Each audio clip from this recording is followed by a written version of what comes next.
이런 분들의 입에서는 절대 돈 얘기가 안 나오는 거예요. 늘. 결국은 시간이 지나면은 자금의 쿠션, 그것이 존재하는 사람과 존재하지 않는 사람의 라이프 스타일 뿐만 아니라 마인드셋까지 달라지더라고요. 네, 시간이 지나면 지날수록. 제가 사실 10개를 생각을 해놨는데 0번을 넣는다면 MBTI 믿지 마세요. 9번째는 이거는 좀 찬반 논란이 좀 있을 수 있는데 준비하는 걸 공개하지 말라고 말씀드리고 싶어요. 안녕하세요. 짠순이 부자되기 김정부입니다. 여러분, 오늘은 제가 진짜 너무너무 만나고 싶었던, 다른 채널 보면서 나도 꼭 인터뷰 해보고 싶다라고 생각했던 분을 모셨습니다. 바로 태영님입니다. 네, 안녕하세요. 저는 해외 베스트셀러를 한국어로 번역해 한국에 출간하는 출판사를 운영하고 있고 직접 책도 집필한 작가 우태영입니다. 반갑습니다. 와, 제가 이렇게 옆에서 몰래 본 태영님은 너무너무 대단한 분들을 마치 친구 만나듯이 만나는 분이라고 느꼈는데 맞나요? 너무 좋은 분들이 주변에 많이 계셔서 감사한 생활을 하고 있습니다. 그래서 사실 이런 분들 보면은 막 그냥 타고났나 봐. 미국 교포 잘 나가는 오빠 그냥 타고나길 너무 잘 나갈 것 같은 이런 느낌인데, 그래서 사실은 태영님 모시기 전에 되게 고민했었어요. 그냥 탄탄대로일 것 같다는 느낌이 있어가지고. 근데 혹시나 20대 때 후회됐던 거 없을 것 같긴 한데 있으세요? 라고 물어봤을 때 당연히 있죠 라고 얘기를 해주셔가지고 20대 때 절대 하지 말아야 할 10가지를 알려주시면 너무 좋겠다 라고 생각해서 모시게 됐습니다. 첫 번째가 진짜 궁금해요. 첫 번째는 카드론 받지 마세요. 그러니까 제일 큽니다. 20대를 후회 없이 보내고 싶은 사람들을 위한 가이드니까 뭔가 첫 번째는 되게 무엇이든 도전하세요 일 것 같았는데 카드론 받지 마세요. 특히 20대 초중반 때는 뭔가 급하게 돈이 필요한 상황도 생길 수도 있고, 그냥 뭔가 소비를 하기 위해서 내가 급하게 돈을 갖고 오고 싶은데 어디서 가져올 곳이 없으니까 그런 이제 광고에 혹할 수 있는데, 카드론 이런 걸 받으면은 회복 기간이 너무 오래 걸려요. 자금이 필요하고 뭔가 투자에 필요하고 이런 게 있으면은 은행에 가서 상담을 받거나 해서 진행을 해야 되는데, 그런 거를 모르고 요즘은 핸드폰으로 너무 쉽게 정보를 접하고 너무 쉽게 실행을 할 수 있다 보니까 몇십만 원, 몇백만 원 안 되는 돈을 갖고서 활용을 했다가 몇 개월, 몇 년 후더라도 더 큰 투자나 다른 일이 필요할 때 그 초반에 했었던 실수 아닌 실수 때문에 나중에 기회까지 없어지는 그런 경우를 많이 봤어요. 그래서 제 책에서도 한 챕터로 쓸 만큼 여러분 꿈을 크게 가지시고 도전하시고, 이거 얘기도 너무 좋지만 20대들은 되게 현실적인 얘기를 듣고 싶거든요. 오늘 그럼 내가 뭘 해야 되지? 그래서 그런 걸 했을 때 피해야 될 것들을 얘기한다면 저는 첫 번째는 신용 점수에 악영향을 줄 수 있는 가장 큰 범인이면서 가장 쉽게 접근할 수 있는 게 카드론이나 리볼빙 같은 그런 금융 서비스더라고요. 그것들은 꼭 피하라는 거를 제가 첫 번째로 김짬부 채널에 나와서 제가 얘기할 줄은 상상도 못했지만 얘기를 하고 있습니다. 20대 때 뭔가 다 부딪히고 도전해야 할 것만 같지만 어떤 영역의 실수들은 정말 10년 뒤에 내가 진짜 중요한 결정을 해야 될 때 많기도 하더라고요. 그 중에 대표적인 게 카드론이라고 하십니다. 두 번째는 어떤 게 있을까요? 두 번째는 할부 사용하지 마세요. 저도 예전에 길티합니다만 이제 할부를 사용했던 적이 몇 번 있기 때문에 신용카드로 큰 거를 하면은 자연스럽게 고려를 하게 되잖아요. 고정 지출이 점점 더 늘어나는 게 어찌됐건 일상생활에 부담을 줄 수밖에 없고, 그러면서 나도 몰랐던 작년 말에 했었던 구매가 여름이 됐는데도 계속 나를 따라오고, 정말 현실적인 팁을 20대들한테 준다면 할부를 피해라. 이 두 가지를 태영님한테 듣는 게 좀 의외인 게, 되게 찬란한 청춘의 시절을 보내고 도전적이고 이런 분들의 입에서는 절대 돈 얘기가 안 나오는 거예요. 늘 지금은 모으거나 아끼거나 이럴 때가 아니고 더 도전해야 돼, 이런 메시지를 되게 많이 들어서 실제로 저도 20대 중반에 유튜브를 시작했다 보니까 가장 많았던 댓글이 20대는 그렇게 살면 안 된다였거든요. 근데 뭔가 실질적 팁이 태영님 입에서 나오는 게 되게 신기한 것 같아요. 저도 많은 대학생들, 대학원생들, 사회초년생들을 만나다 보니까 결국은 시간이 지나면은 자금의 쿠션, 그것이 존재하는 사람과 존재하지 않는 사람의 라이프 스타일 뿐만 아니라 마인드셋까지 달라지더라고요. 네, 시간이 지나면 지날수록 그것이 있어야지 어떤 도전도 할 수 있고, 급하게 뭔가를 해야 될 때 지출을 할 수 있는 그 여력이 있어야 되고, 그래서 그게 가장 중요한 요소인 것 같아요. 절대 무시 못하죠. 맞아요, 맞아요. 그럼 세 번째는 어떤 게 있을까요? 세 번째는 적금 없으면 주식 투자하지 말라고 얘기하고 싶어요. 미국의 데이브 램지라는 분이 계신데 풍요로운 삶을 살기 위해서 해야 되는 7가지 스텝이라는 그게 있어요. 첫 번째가 100만 원 비상금 쌓기. 일단 $1,000, 일단 100만 원 정도를 비상금 통장에 모아놓고 그리고 이거는 없는 척해라. 정말 급할 때 그 100만 원 쿠션이 있는 것과 없는 것이 너무나 심리적으로 그리고 일상에서도 큰 차이가 있어서 너무 20대 초중반 때 특히 유튜브나 미디어나 이런 컨텐츠를 접하면서 내가 지금 돈은 없지만 그래도 주식 투자에는 뛰어들어야겠다라는 마인드를 갖고서 좀 위험한 선택을 하는 친구들이 많아서 그거는 꼭 말리고 싶었습니다. 네 번째는 포기하기 싫다고 안 되는 걸 질질 끌지 마세요. 사람들이 실패에 빠지는 가장 큰 이유 중에 하나가 될 거를 하다가 포기를 하는 것보다 안 될 거를 질질 끌다가 더 큰 구덩이 속에 빠지는 그게 훨씬 더 크거든요.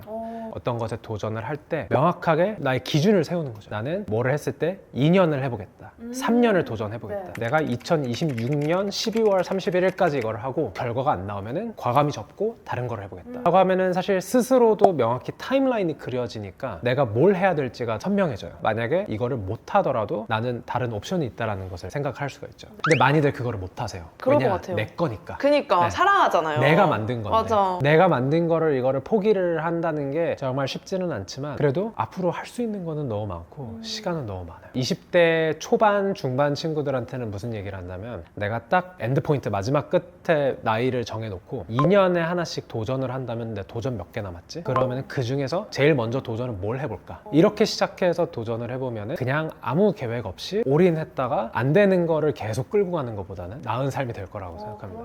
다섯 번째는 어떤 게 있을까요? 다섯 번째는 잠 안 자는 걸 자랑스럽게 여기지 마세요. 30대로 넘어가고 하면서 건강이 받쳐줘야 뭐든 다 할 수 있는데 그리고 잠은 자야 하는 정해진 시간이 있어요. 10시에서 11시 사이에 이제 잠에 들고 뭐 6시에서 7시 사이에 기상을 해서 내지 이제 8시간 이제 잠 자는 게 제일 중요한데 우리는 20대 때 밤에 술 마시고 놀거나 아니면 무슨 뭐 과제를 하는 것도 그렇고 밀린 일 하는 것도 그렇고 새벽에 안 자고 나 3시간밖에 안 잤어. 나 이번 주 내내 10시간밖에 안 잤어. 통합해서 이런 것을 좀 되게 자랑스럽게 여기더라고요. 여기 보시는 이제 30대 플러스 분들은 아시겠지만 전혀 그게 이제 유지될 수 있는 생활이 아닐 뿐더러 본인에게 좋지 않아요. 건강에도 좋지 않고 차라리 자는 시간을 줄이는 것보다 깨어있는 시간을 얼마나 잘 쓰는지가 훨씬 더 중요하다고 생각합니다. 공감합니다. 태영님은 그럼 지금 7시간씩 주무세요? 네, 최소한은 그렇게 자려고 해요. 그러면 깨어있는 시간을 잘 쓰기 위한 어떤 팁 같은 거 있으세요? 저는 투두 리스트를 안 쓰고 캘린더에 해야 될 것들을 시간별로 정리를 해요. 경제 공부를 해야 되고 내가 뭐 글을 써야 되고 회사를 다녀와야 되고 수업을 들어야 되고 과제를 해야 되고 투두잖아요. 해야 될 것들이 이제 리스트가 있는데 이거를 그냥 1, 2, 3, 4, 5번으로 리스트를 하는 게 아니라 각각의 시간을 정해주는 거예요.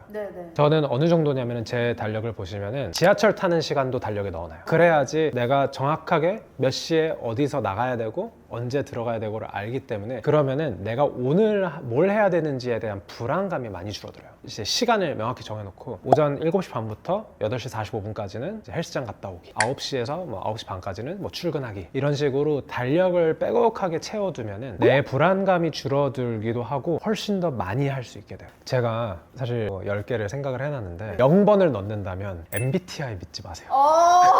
이 MBTI나 성격 검사의 결과를 보고서 그래 나는 결과이기 때문에 나는 이걸 못해 하고 스스로를 제한을 많이 해요. 나는 내향적이라서 그런데 못 가. 즉흥적이어서 계획은 잘 못하는 스타일이야. 나는 계획적이어서 그렇게 즉흥적인 프로젝트 못해. 스스로를 제약하는 거지 그 누구도 이제 영향을 주지 않기 때문에 손해보는 거는 100% 본인이다.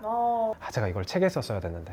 여섯 번째는 온라인 커뮤니케이션 매너 무시하지 마세요. 오, 뭐예요? 메신저에 너무 친숙한, 너무 익숙한 세대다 보니까 업무 커뮤니케이션, 특히나 조금 더 나이가 좀 많으신 분들이랑 같이 커뮤니케이션을 할 때조차 메신저로 연락하듯이 표현을 하거나 아니면 정말 짧게 그냥 보내는 경우가 많아요. 기본적인 안녕하세요, 뭐 인사말 붙이고 이런 거 부탁드립니다. 정리를 잘 해가지고 보내기 전에 한 번 더 검토하기. 그런 매너들을 지키는 게 너무 중요해서 태영님만의 약간 꿀팁 같은 거 있어요? 저는 이메일을 보낼 때 스마트폰 화면 2개 길이 이상으로 쓰지 말라고 말씀드려요. 저는 어떤 제안을 보내거나 뭘 메일을 보낼 때 저한테 먼저 보내요. 제 핸드폰에 알림으로 뜨잖아요. 알림으로 뜨면은 보내는 사람 이름이랑 제목이랑 그 다음에 내용이 첫 한 100자 정도 나오는데 그 100자의 눈에 들어와야 돼요. 읽는 사람 입장에서는. 왜냐하면은 안녕하세요 저는 뭐 어디서 뭐뭐 하는 누구누구 이거는 의미가 딱히 없잖아요. 제목에 안녕하세요 쓰시는 분들이 많아요. 네. 내용이 뭔지를 한눈에 볼 수 있는 제목이어야 되는데, 그래서 저는 이메일을 스스로한테 보내서 1번 알림으로 딱 떴을 때 이 사람이 한눈에 어떤 내용인지 알 수 있는가, 두 번째 누르고 들어갔을 때 손가락으로 한 번 스와이프 올린 이후에 더 올려야 되는 거. 사람이 한 번 올리는 것까지는 읽어줘요. 근데 두 번 올리기 시작하면은 왜 이렇게 길지? 라고 느끼게 돼요. 그래서 저는 스마트폰 화면 2개 길이까지만 메일 내용을 쓰시라고. 와, 이거 너무 꿀팁이다. 2개, 제목, 100자 안에 후킹이 될 것. 제가 많이 얻어가는 것 같아요. 7번째. 7번째는 인맥 관리만 신경 쓰면서 자기 개발은 무시하지 마세요. 특히 20대 초중반 때는 인맥이 제일 중요하다라는 이야기를 많이 듣게 돼요. 인맥이 제일 중요하다라는 얘기를 들으니까 나는 뭐를 안 하고 그냥 사람 만나는 것만 쫓아다니는 거예요. 그러면은 사실 그분들은 좋아요. 누군가 계속 쫓아와주고 찾아와주고 되게 든든한 조력자 같은 느낌인데, 그렇게 시간이 지나는데 나는 딱히 뭔가 한 게 없어. 연결될 수 있는 사람이 많다 보니까 어느 순간 인맥이 내 정체성이 돼버려요. 인맥이 전부다라는 말에 혹해서 인맥 관리에만 나의 모든 시간과 돈과 노력을 쏟진 않았으면 좋겠어요. 8번째는 왜 하는지 모르고 스펙이나 자격증만 쌓지 마세요. 친한 친구가 무슨 자격증 하니까 나도 같이 해볼까? 부모님이 뭘 추천하니까 이걸 해볼까? 이거를 왜 하는지 모르면은 반드시 멈추게 되더라고요. 반드시. 네. 내가 어디를 가고 싶은데 필수 조건이 있다. 관심 없고 싫어도 그거는 하는 게 맞아요. 근데 그 멀리 있는 목표조차 없이 그냥 주변에서 뭐 한다니까, 어디서 뭐가 좋다니까, 누가 뭐가 좋다니까, 결국은 이도저도 아닌 경우가 많아서 내가 이거를 왜 하고 있지? 어떤 목표가 있지? 그거를 스스로 인지할 수 있으면은 진행하시고, 그게 없으면은 그럼 내가 이거를 하는 것보다 내가 원하는 방향으로 가기 위해서는 어떤 걸 해야 될까? 네, 이런 거를 좀 고민을 하는 게 중요하다고 생각합니다. 저 그 말이 너무 안 쳐져요. 반드시 멈추게 된다. 아무리 누가 주식으로 잘 돼도 그걸 따라 사잖아요. 반드시 전 끝까지 못 하더라고요. 그 주식에 진짜 공부하고 이걸 왜 사야 되는지를 모르면 절대 그 하락 구간, 남들이 뭐라고 하는 구간 등등을 절대 이기지 못해서 성공적인 투자가 안 되더라고요. 이때부터 만약 내가 이걸 왜 해야 되는데 라는 그 질문이 연습이 되어 있으면 이건 정말 평생에 너무 큰 자산인 것 같아요. 9번째는 이거는 좀 찬반 논란이 좀 있을 수 있는데, 즐기시는 것 같아요. 장만 논란. 준비하는 걸 공개하지 말라고 말씀드리고 싶어요.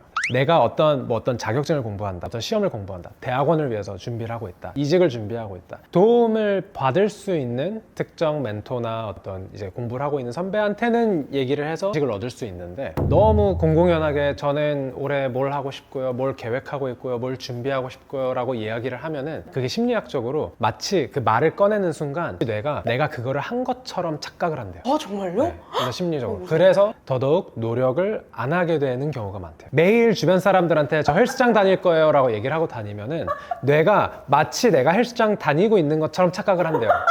진짜요? 네, 그렇기 때문에 공공연하게 얘기하고 다니는 것보다 일단 하시고 결과로 보여주세요. 안 될 수도 있잖아요. 시험이 안 될 수도 있고 타이밍이 안 맞을 수도 있고, 그게 안 됐을 때 내가 주변에 나 자신을 설명을 하고 다녀야 돼요. 근데 그러지 말고 내가 뭘 하고 싶은지는 내가 스스로 잡고서 실행을 시키고 결과가 나오면 그때 보여줘도 충분합니다. 왜 찬반이 있다고 말씀하신지 알 것 같아요. 그렇게 해야 할 수 있다. 선포와 동시에 남들이 쳐다보니까라도 하는 사람들이 있으니까. 그 둘째는 워낙 요즘 시대가 나의 것을 과정을 기록하세요. 이런 메시지가 워낙 많잖아요. 과정은 기록하셔도 돼요. 근데 그거를 굳이 실시간으로 공유할 필요는 없어요. 변호사가 됐어요. 혹은 뭐 어디 회사에 들어갔어요. 그러면은 그때 충분히 그 전에 어떻게 했는지를 소개해도 돼요. 그래서 저는 뭔가를 한다면은 기록은 하되 결과가 나온 다음에 공개해도 된다. 마지막 10번째는 친구를 졸업하는 걸 두려워하지 마세요. 시절 인연 말씀하시는 건가요? 제가 학생들을 만나면 제가 물어봐요. 혹시 13살 때 제일 친했던 친구랑 지금도 제일 친한 친구 손 한번 들어보세요. 그러면은 한 100명 있으면 1명? 그러니까 관계가 좀 흐지부지 되고 좀 연락이 뜸해지는 때가 있잖아요. 그거를 되게 두려워하는 사람들이 많아요. 왜 나한테 연락을 안 하지? 왜 우리 관계를 유지를 계속 안 하지? 라고 생각하는데, 13살 때 친했던 친구와 23살에 친하지 않을 확률이 높을 것처럼 23세 친구들과 33세 계속 친할 거라는 그 개런티는 없어요. 이 친구들과의 관계를 나만 노력해서 계속 유지하려고 노력하면은 그게 힘들어지고 결국은 자연스럽게 멀어지더라고요. 그래서 저는 친구를 졸업하는 것을 두려워하지 말라고. 이건 사실 제가 20대라는 나이대를 정하긴 했지만 사실은 30대, 40대, 50대도 너무 별반 다르지 않죠? 네. 그리고 사실은 20대를 잘 아직 여전히 졸업하지 못했을 수도 있겠다는 생각이 들었어요. 그 20대 때의 어떤 후회가 남아있다면 후회로만 남기지 말고 오늘 들었던 이런 이야기들을 잘 곱씹어서 나에게 맞게끔 뭐 커스터마이징도 해가면서 30대라면 30대에 맞게 40대라면 40대에 맞게 잘 이걸 또 해보면 좋을 것 같아요. 초대해 주셔서 감사합니다. 아, 감사합니다. 공부 짠